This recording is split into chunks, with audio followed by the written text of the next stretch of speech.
கர்த்தர் நல்லவர், நுழையக்கூடாதுன்னு சொல்லிட்டு தான் இதுக்கு என்ன பண்ணணும்னு பார்த்து தன்னுடைய குமாரன் அதெல்லாம் முன்னாடி யோசித்து வச்சுட்டாரு. குமாரனையே இந்த பூமிக்கு அனுப்பிச்சு சிலுவையில் மரிக்க செய்து தம்முடைய ரத்தத்தை சிந்த செய்து, ஏன்னா மனு வர்க்கத்தில் எல்லாம் பாவிகளாயிட்டோம், அவருடைய குமாரனை அனுப்பி அவருடைய ரத்தத்தை சிந்த பண்ணி அந்த ரத்தத்தினால் நம்மை கழுவி நம்மை பரிசுத்தராக்கி இப்போ ஏதேன் தோட்டத்தை காட்டிலும் பிரமாதமான ஒரு வாழ்க்கைக்குள்ள நம்மளை கொண்டாந்து விட்டார். கிறிஸ்துவுக்குள்ளே நம்மை கொண்டாந்து விட்டார். அது ஏதேன் தோட்டத்தில் இருக்கிற காட்டிலும் பெஸ்ட்டு. கிறிஸ்துவுக்குள்ளே ஏதேன் தோட்டத்தில் திரும்பவும் கொண்டு போய் விட்டுருந்தாருன்னா அங்கே திரும்பவும் பாவம் செஞ்சு திரும்பி விழுந்து போய் இப்படிலாம் நடக்கும். கிறிஸ்துவுக்குள்ளே திரும்ப விழ முடியாது. இப்போது பத்திரமா இருக்கிறோம். எத்தனை பேர் பத்திரமா இருக்கிறீங்க? தலை நிமிர்ந்து இருக்கிறோம். கனமும் மரியாதை நமக்கு உண்டாயிருக்கிறது. கனத்தினாலும் மகிமையினாலும் முடி சூட்டப்பட்டார் என்று சொல்லி இருக்கிறது. அந்த கனமும் மரியாதையும் இன்றைக்கு இயேசுவின் ரத்தத்தின் மூலமாய், ரத்தம் தெளிக்கப்பட்டதன் மூலமாக நமக்கு உண்டாயிருக்கிறது.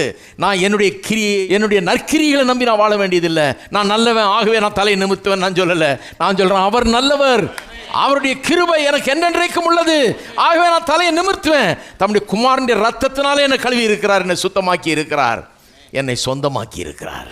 நான் அவருக்கு சொந்தம், நித்தியமாக அவருக்கு சொந்தம். நித்திய அழிவுக்குள்ளே போயிருப்பேன், நல்ல காலம் காப்பாற்றி நித்திய வாழ்வுக்குள்ளே கொண்டு வந்திருக்கிறார். எத்தனை பேர் இதை பெற்றிருக்கிறீங்க?